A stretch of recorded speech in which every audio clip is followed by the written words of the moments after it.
이재명 대표가 공직선거법 위반 혐의로 재판을 받게 되자 민주당은 강하게 반발하고 있습니다. 국민의힘은 정진석 비대위를 출범시켰는데 당 안정화까지는 넘어야 할 산이 많습니다. 네, 두 분과 함께 관련 내용 짚어보겠습니다. 이종근 시사평론가, 김두수 시대정신연구소 대표 나오셨습니다. 어서 오십시오. 안녕하십니까? 안녕하세요. 네. 자, 공소시효 만료 하루 전인 어제였습니다. 검찰이 이재명 대표를 허위사실 공표 혐의로 불구속 기소를 했습니다. 먼저 이번 처분 어떻게 보시는지 여쭙겠습니다.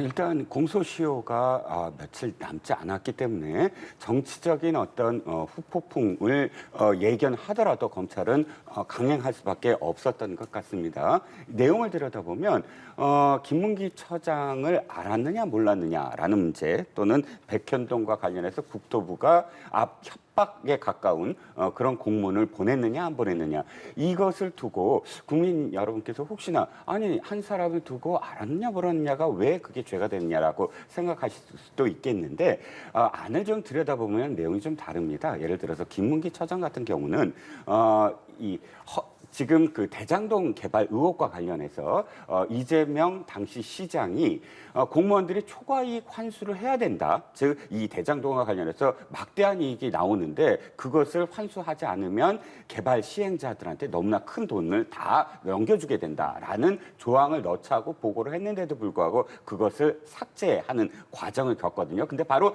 김문기 처장이 그것을 실질적으로 보고를 했거나 혹은 윗선에서 지시에 의해서 삭제되는 과정을 다 알고 있는 당사자였어요. 그렇기 때문에 이 당사자가 의문의 극단적인 어떤 선택을 함으로써 그 증언을 계속할 수 없는 상황 속에서 배임 혐의로 의혹을 받고 있었던 이재명 당시 시장이 나중에 경기도지사 시절 또는 지금 경선 과정, 대선 과정에서 김문기 처장을 나는 당시에 몰랐다라는 발언은 당선을 위해서 본인의 당선을 위해서 이런 혐의를 차단하려는 그런 차단하려고 허위 사실을 지금 공표한 게 아니냐라고 검찰은 보고 있는 것 같고요. 백현동도 짧게 말씀을 드리면 어쨌든 백현동과 관련해서는 이재명 당시 그 대선 후보의 가장 측근이었던 선대 본부장도 맡았던 김모 씨가 이 백현동 개발과 관련된 시행사의 임원으로 가자마자 용도가 변경이 됐는데 그 의혹과 관련해서 질문을 국정감사에서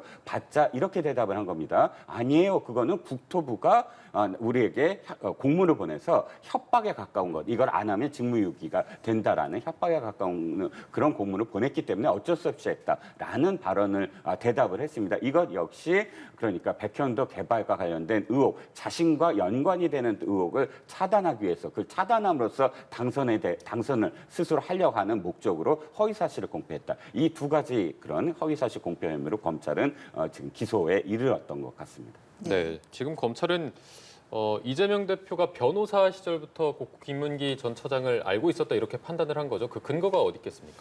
일단 이 사안은 사실 이제 대한민국 그 대통령 선거 이후에 고소고발을 취하지 않고 이렇게 끝까지 검찰까지 간 최초의 사례입니다.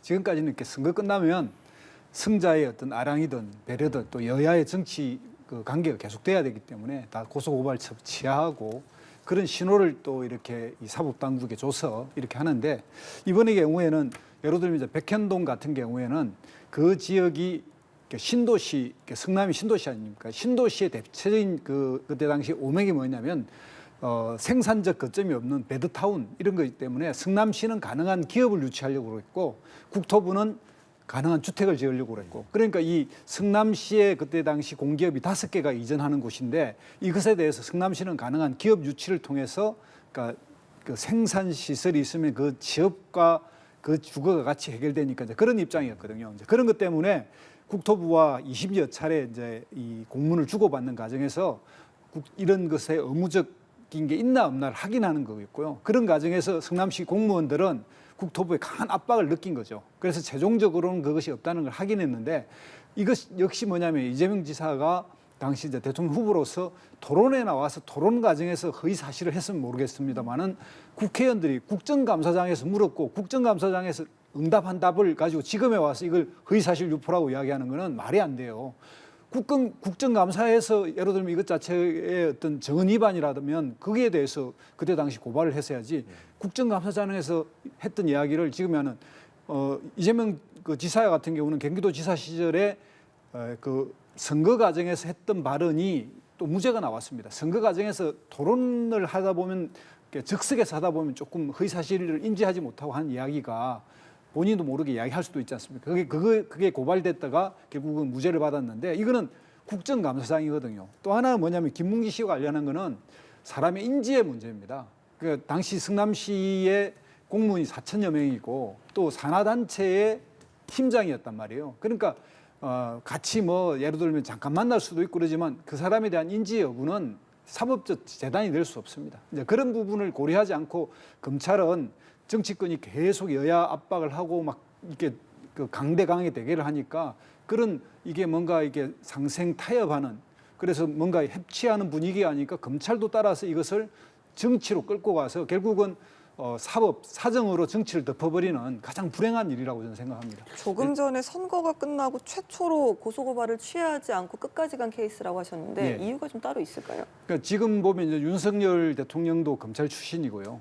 그리고 대체로 이제 정치권에서는 정치적 안정, 아까 뭐 뉴스에도 나왔지만 이 공소시효를 6개월을 두는 이유는 그동안 이게 독재 정권이나 이런 데서 사전 선거운동 그 금지 조항이나 이런 걸 통해서 야당을 탄압하는 수단으로 정치인들을 많이 이렇게 구속하고 그랬거든요. 근데 그런 부분 때문에 선거 부분만큼은 선거가 정상적으로 돌아가기 위해서 공소시효를 6개월 둔 겁니다. 그건 뭐냐면 선거는 선거고 그 다음은 정치가 이루어져야 되고 그래야 국민들이 민생의 안정을 가져오니까요. 계속 우리나라 정치는 사법이 좌지우지해버리고 결국 검찰 손에 국회의원의 정치적 생명이 왔다 갔다 할 수는 없다라고 하는 그런 판단 때문에 6개월인데 그거 마찬가지로 선거가 끝나면 여야 하의 차원에서 국회의원 선거도 단체장 선거도 대체로 당선된 사람이 고소고발을 취하하고 그러다 보면 쌍방이 서로 취하해서 그런 것들을 없는 경우입니다. 이번엔 대통령 선거는 이런 게 최초로 저는 보고 있습니다. 네. 양쪽이 화해가 되지 않는 상황이다 이렇게 네. 말씀하셨고요. 김두수 소장님의 말씀에 대의에는 저희가 공감하는 부분이 있으나 그런데 그 안을 좀 들여다보면 첫 번째 고소고발을 취하지 않은 첫 번째 사례다라고 말씀을 하셨지만 안을 들여다보면 예를 들어서 국민의힘이 고발하거나 윤 대통령 후보가 직접 고발했다면 그것이 성립이 되는데 이번 허위사실 공표와 관련해서는 시민단체의 고발도 있었습니다. 그러니까 시민단체의 당사자한테 지금 국민의힘이 그것을 고발을 취하라 마라 할 수 있는 사실이 아니고요. 두 번째, 20여 차례의 어떤 공문 역시 지금 사실과 다르다는 게 다 드러나 있거든요. 24차례의 공문이 안을 들여다보면 국토부가 2번의 공문을 보냈고 나머지는 모두 한국식품연구원이 보냈습니다. 근데 한국식품연구원은 당사자이거든요. 빨리 이걸 좀 처분해서 자기네들은 가고 싶다. 이걸 처분해달라. 근데 이 내용은 뭐냐면 시행자 정모 씨의 입장을 그대로 담아서 그 공문을 보낸 겁니다. 그러면 23차례는 사실 이 용도 변경과 전혀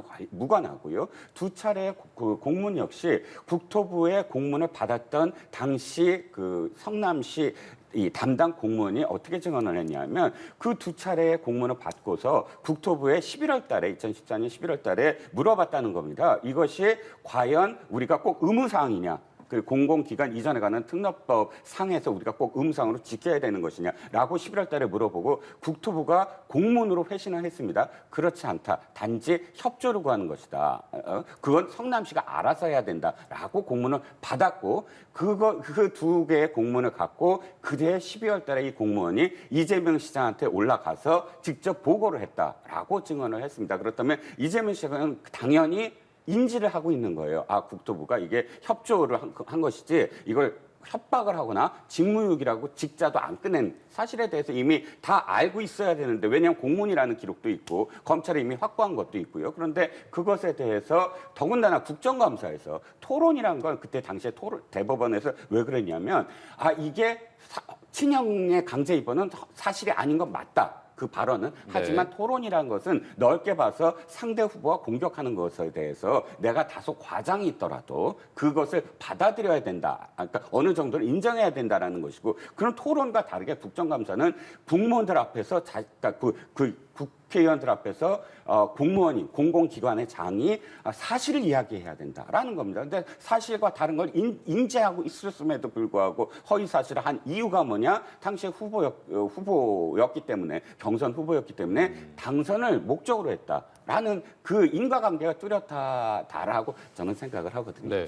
혹시 뭐 하실 말씀이 있겠습니까? 일단 그 이야기 중에 이제 이게 뭐 공문이 주고받고라든지 이런 과정에 그리고 최종적으로는 또 그 국민의힘도 고발을 했거든요. 그리고 이게 시민단체가 했다 그러지만 결국은 국민의힘이 고소고발을 지하하고 정치적으로 삼생 협력하고 서로 협치를 해가야 된다라고 하는 정치적 분위기가 조성되면 검찰이 이렇게 무리하게 기소하지 못합니다.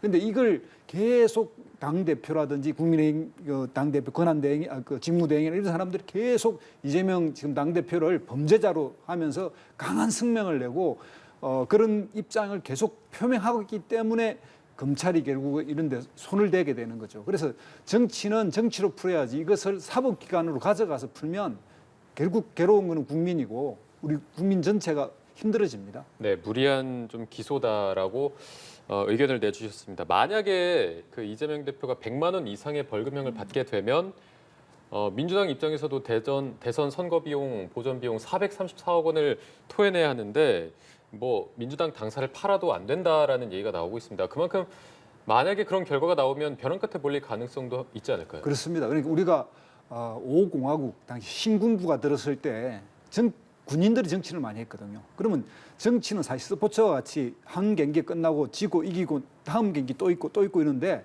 군인들은 뭐냐면 상대를 적으로 생각하니까 섬멸의 대상으로 왔어요. 그래서 죽여야 자기가 이긴다고 생각하는 이게 이제 군인들 정치인데 이게 지금 40년이 지난 상태에서도 또 반복되는 느낌입니다. 그러니까 뭐냐면 이게 옳고 그름을 판별하는 게 검사 출신들이 정치를 주도하다 보니까 상대를 말살하려고 하는 이런 걸로 등장한다는 거죠. 결국 지금까지 대통령 선거가 있어 왔지만 그 대통령 후보의 100만 원 이상 판결에 의해서 당사가 압수되는 당사를 팔아도 이걸 갚을 수 없는 이런 일이 없었지 않습니까? 이런 일이 벌어진다는 건 그야말로 이제 표현상 전쟁이다. 생존의 문제. 이게 더불어민주당이 생존하느냐 마느냐 문제 이렇게 끌고 가버리니까 답이 없는 거죠. 그러니까 이런 일이 벌어지지 않게끔 하는 게 정치고 그것에 대해서 조정해 나가야 할 사람들이 무책임하면 이걸 다 검사나 판사나 이런 사법기관으로 던져버리는 거는 정치가 없는 거고요. 뭐 적을 섬멸하듯이 하면 그 다음에 뭐가 있겠습니까? 이쪽에서는 그에 대한 또 강대강 반격밖에 없는 거죠. 예, 이재명 대표는 이제 억지 기소다, 뭐 아마추어식 보복 정치다라고 강력하게 좀 반발을 했습니다. 앞으로 좀 어떻게 전개가 될까요, 평론가님? 그런데 이 사법 리스크는 사실상 이제 뭐 소장님 말씀에 또 답도 하면서 앵커님 질문에 답을 함께 한다면 이거죠. 이것이 과연 국민의힘이 고발을 했다고 말씀을 하셨지만 제일 처음 문제 제기를 했는가? 이 모든 문제 제기는 민주당 내에서 이루어진 겁니다. 이 경선 과정에서 국민의힘은 전혀 대장동의 대자도 몰랐을 때 이낙연 후보 측에서 대장동과 관련된 개발 의혹을 맨 처음 의혹을 제기해요. 그 다음에 지금 쌍방울과 관련된 게 변호사비 대납 의혹이잖아요. 그것 역시 이낙연 후보 측에서 무료 변호 의혹을 제기를 합니다. 그게 워낙에 서로 부딪혀서 기억하시죠? 명락대전이다라고 언론이 제목을 붙일 정도로 이 이낙연 후보 측에서 강력하게 주장했던 두 가지 그 의혹들이었어요. 그 의혹들이 계속 쟁점이 되면서 대선 후보가 됐을 때도 사실은 선훈 의원이라든지 뭐 윤영찬 의원이라든지 이낙연 후보 측에 있었던 의원들이 어떻게 걱정을 했습니까? 이거 대통령 후보가 만약에 낙선되더라도 사법적 리스크가 계속 있을 수밖에 없다. 당이 거기서 어떻게 헤쳐나갈 수 있겠느냐 발언을 합니다. 지난번 대선 때는 그러니까 정당대 때조차도 박용진 후보가 계속 그 걱정을 해요. 이거 사법 리스크 있습니다. 이건 계속 검찰이 추적을 할 겁니다. 아니 그래서 이 상황에서 우리가 꼭 그런 사람을 대표로 해서 민주당이 인계철선, 즉 함께 엮어 들어가서 민주당까지 위험에 처하게 만들겠습니까? 라고 당원들한테 호소를 합니다. 이 모든 과정들은 갑자기 뭐 국민의힘이 지금까지 뭐 문제 제기를 하고 그것을 검찰에 고발을 하고 검찰을 그러니까 검찰 공화국을 일부러 만들어서 뭐 사법까지 갔다라고 하기에는 이미 오래전부터 민주당 내에서 걱정했던 1년을 넘게 걱정했던 것을 개딸이나 양아라는 권리당원들이 들어가서 그런 걱정하지 말자. 이재명 후보를 똘똘 뭉쳐서 우리가 6탄으로 방어하자라는 그런 논리로 지금 강대강으로 스스로 만든 거다라고 저는 여겨지거든요. 그래서 지금 앵커님 말씀에 대답을 한다면 이미 이 모든 것들은 사실은 예견된 리스크다. 그러니까 예측 불가능한 게 갑자기 튀어나와서 전국을 혼란으로 이끄는 것이 아니라 이미 민주당 내에서도 1년 전부터 걱정했던 문제였고 그것이 현실로 드러났을 뿐이고 여기에 예를 들어서 영수회담이라는 표현을 계속 고집하지만 그건 역시 너무나 정근대적이다. 이미 홍준표 자유한국당 대표가 당대표 되자마자 문재인 대통령한테 우리 영수회담 하시다 그랬더니 문재인 대통령이 똑같이 얘기를 해요. 영수회담은 전근대적인 표현입니다. 옛날 당 총재가 있을 때 시절입니다. 여당 대표와 함께 만납시다 하고 문재인 대통령도 한 번도 영수회담이라는 표현조차 또 여야 단독으로 만난 적 한 번도 없습니다. 네. 그러니까 이것을 갑작스럽게 이렇게 영수회담만 고집한다는 건 이거죠. 딱 만나서 자 당신과 관련된 여러 가지 의혹들에 대해서 우리 특검 카드가 있고 당신은 나에 대해서 이렇게 하니 이걸 바터해서 서로 없던 일로 합시다라고 협상을 하기 위해서 특검도 만들고 영수회담을 하는 게 아닌가라는 목소리가 그래서 나옵니다. 네. 영수회담 자체가 좀 어떤 딜을 위한 조건이다라고 하셨는데 동의를 하시는지요? 저는 전혀 그렇게 생각하지 않습니다. 네. 우리나라 지금 굉장히 지금 경제도 어렵고 지금 뭐 60년 만에 한 그 반기에서 최대 무역 적자가 난 기록을 세우고 있고요. 지금 뭐 환율도 급등을 하고 있고 굉장히 어려운 상황인데 민생을 우선 챙겨야 하고요. 정치는 정치로 풀어야 되고 이것에 대해서 여야의 대표가 만나는 건데 이제 이름이야 설사 영수회담이 좀 뭐 정근대적이다 할 수 있지만 이게 왜 그러냐면요. 그 전까지는 원내 구성이 다당제적 구성이 있었습니다. 제3당이나 또는 4당이 존재했고 그것이 그 교섭단체를 구성하고 있었기 때문인데요. 지금은 딱 2당만 교섭단체를 구성하고 있습니다. 국민의힘과 더불어민주당. 그리고 더불어민주당은 압도적 그 의석을 가지고 있습니다. 여기에 두 대표가 만날 수 있는 여지는 분명히 있습니다. 그러니까 이름은 약간 달라질 수도 있지만 여당의 실질적인 뭐 하늘의 태양이라고 할 수 있는 대통령과 야당을 이끌고 있는 당 대표가 만나는 그 형식은 뭐가 되든 또 이름이 뭐가 되든 필요하고요. 또 모든 정당을 부를 수도 있습니다. 원내를 구성하고 있는 그러나 두 당사자가 만나는 게 지금 현재는 제일 중요합니다.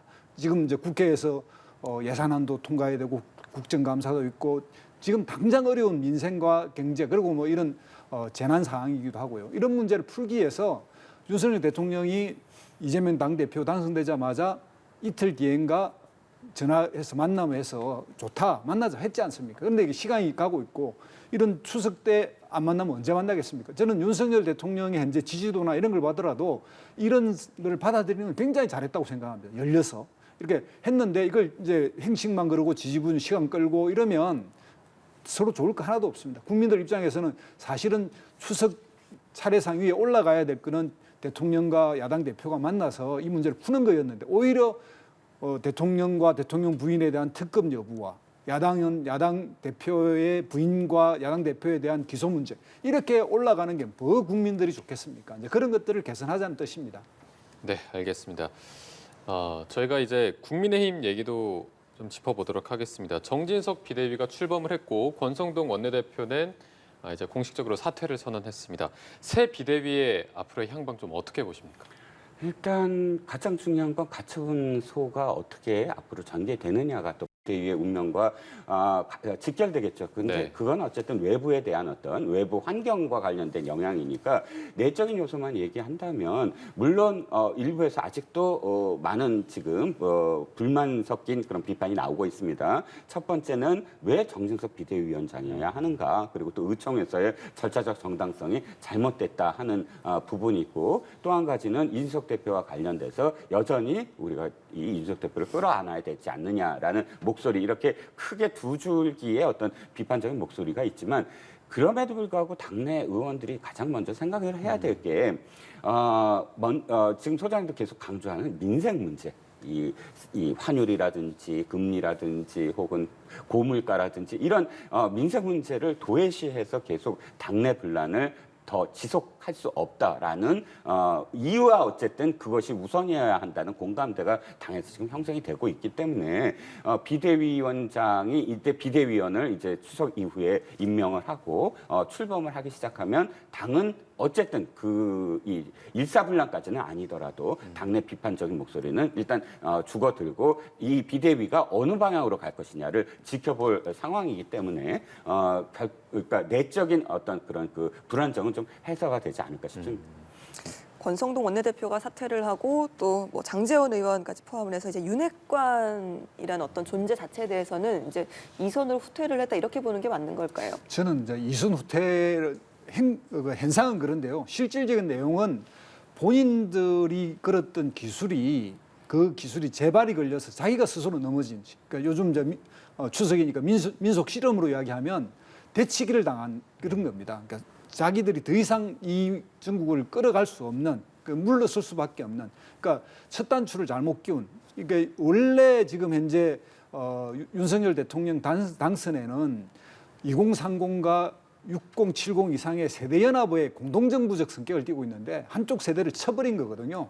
결국 뭐 그 내에 이준석의 30대 영선 대통령의 뭐 못마땅한 점이 있지만 공동으로 대통령 정부를 창출했음에도 불구하고 한쪽을 쳐버리니까 이 불안정을 해소하기 위해서 무리한 일을 하게 된 거죠. 결국은 가처분이 받아져 있고, 가처분은 뭐냐면 원내대표를 새로 선출해서 정상적으로 최고위원을 다시 구성하라라는 건데, 끊임없이 비대위 시도를 하고 또 사후적 당헌을 개선해서 이게 이 비상 상황을 나름대로 합리화시키는 형식으로 이렇게 하니까 불안정할 수밖에 없고, 결국 권성동 대표가 돌고 돌아서 근한 대행에 무슨 비대위 뭐 대행에 이렇게 했다가 결국은 물러설 수밖에 없는, 그러니까 자기께 자기가 넘어간 꼴이 됐고요. 최종적으로는 다시 한번 또 이 호력정지 가처분이 또 기다리고 있지 않습니까? 그렇게 되는 순간 국민의힘은 정당으로서, 집권 정당으로서의 어떤 자기 기반을 잃어버리게 됩니다. 그래서 지금 현재는 더 당을 더 불안으로, 더 혼동으로 몰고 가고 있다, 저는 그렇게 봅니다. 예.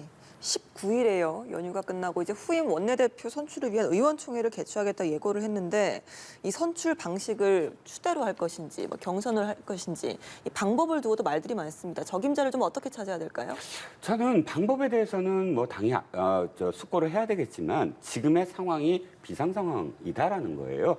정상적이라면 절차적 정당성을 이 원내대표 선출을 해야 되겠죠. 의원들이 모두 다 뭐 투표를 해서 결정을 해야 되겠지만, 그러나 지금 당이 이렇게 이 사법적인 어떤 리스크까지 부담을 떠안으면서까지 당을 빨리 안정시켜야 된다라는 그런 절차절명의 어떤 순간 속에서 의원총회가 아닌 의원들을 다 이렇게 해서 뭐 한 이틀 정도 개별적인 어떤 뭐 선거운동까지 하고 각각 다 나와서 자신들의 어떤 견해를 밝히는 그 과정들이 과연 당을 지금 단합하고 빨리 이 대통령의 국정 운영을 뒷받침해 줄 수 있는 정상적인 집권 여당을 가는 길이냐라는 생각에서 아마 추대라는 표현을 지금 쓰고 있지 않느냐. 예. 지금의 어떤 원내대표가 1년이에요, 임기가. 그러면 1년 끝나고 사실 다음에 공천권을 함께 할 수 있는 지도부를 구성할 수 있는 또 다른 원내대표가 아마도 총선 앞두고 가능한 어떤 시기거든요. 그렇기 때문에 지금의 어떤 원내대표가 꼭 자기 욕심을 갖고 뛰쳐나와서 서로 경쟁을 하는 구도보다는 추대로 해서 어쨌든 좀 덕망 있는 그런 그 사람으로, 정파에 좀 정파에 소속돼 있지 않는 그런 덕망 있는 사람으로 만약에 추대가 된다면 각 정파에서도 꼭 우리가 지금 분열을 나타낼 필요가 없다라고 받아들이지 않을까라는 생각입니다. 네, 이번에 정진석 비대위원장 임명하기 전에 이제 하마평에 올랐던 인물이 박주선 전 의원이고 또 뭐 윤상현 의원 같은 이른바 친박계 의원들이 꽤 거론이 되면서 주목이 됐습니다. 앞으로 뭐 원내대표에 어떤 적임자가 오는 게 옳다고 보십니까? 일단 지금 현재 그 당내에서의 뭐 세력 분포나 이렇게 해서 윤핵관이냐 또 신윤핵관이냐 뭐 이런 이야기도 있고 외부에서 와서 조금 당을 재정비하는 게 필요하지 않느냐 이런 때문에 이제 이야기가 좀 박주선 의원 같은 경우는 이제 그렇게 해서 거론된 것 같은데 네. 결국은 본인이 가장 믿을 수 있는 윤핵관의 핵심이라고 할 수 있는 전진석 국회 부의장이 된 건데 국회 부의장직을 어떻게 할지도 또 문제고요. 문제는 이제 이렇게 맡게 되더라도 결국은 가처분이 또 기다리고 있기 때문에 어떻게 될지 이런 게 이제 문제인데 가장 안정되게 원내대표의 의원총회를 통한 원내대표의 어쨌든 추대든 선출이 되면 이 부분은 가처분과 관계없이 당의 안정성을 갖거든요. 전통성을 가지기 때문에 원내대표를 제대로 뽑아야만이 이 이후에 어떤 결과가 나오더라도 당을 수습할 수 있다 이렇게 생각이 들고요. 그런 측면에서 보면 가장 신망 있고 원만한 조영 의원 이런 분들이 추대될 가능성이 있지 않느냐 저는 그렇게 예상합니다. 알겠습니다. 두 분 말씀 여기까지 듣겠습니다. 추석 밥상 민심은 어디로 향할지 정치권 이야기 나눠봤습니다. 이종근 시사평론가, 김두수 시대정신연구소 대표와 함께했습니다. 고맙습니다. 고맙습니다.